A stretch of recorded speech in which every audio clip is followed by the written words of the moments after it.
Yeah. Okay. How has ChatGPT changed your business? Yeah, massively.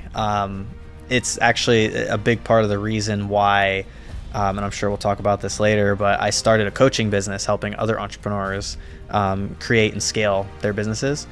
And a big part of the reason for that shift to something else was because I do see traditional SEO dying.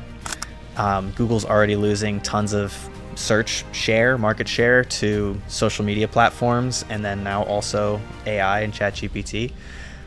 So I think over the course of time, and Google is coming out with AI and they're fighting back and trying to be relevant still, but it could very well be like a blockbusters type movement, you know, where it's like one day they're there and they're huge, and then all of a sudden it's like they're gone. I don't think that necessarily that'll happen with Google because, like I said, they are doing the AI thing and they're just so big and have so much money.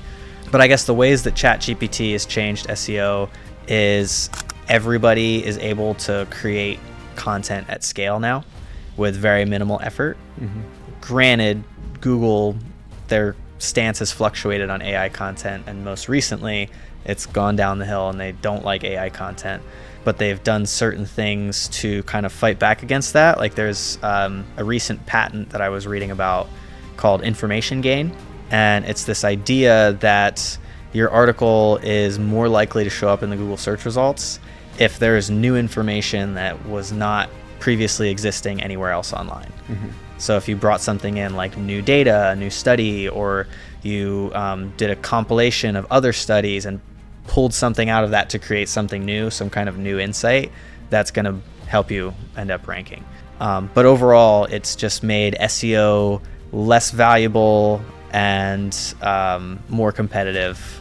And so I'm not able to charge quite as much as I used to. And I just don't foresee things being the same for a long time.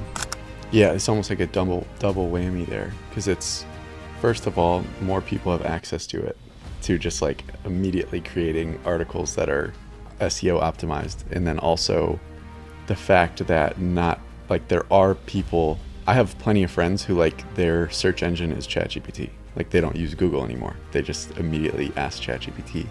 Yeah, both higher competition and then less market overall. I could see where that would push things down. So that brought you over to your next pursuit. So you want to talk more about that? Coaching for neurodivergent entrepreneurs. Yeah, absolutely. Yeah, where did the idea come from? Yeah, so as I said, one of my professors helped me start my first business in college.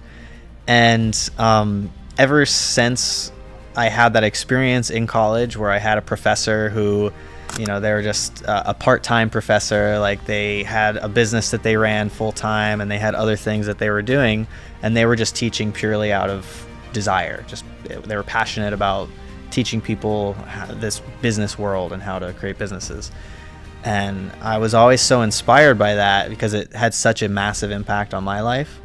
And I always thought that one day I would, you know, go out, create a business, make lots of money, sell the businesses, whatever, be successful, and then come back in my retirement and become a professor and do what they did for me.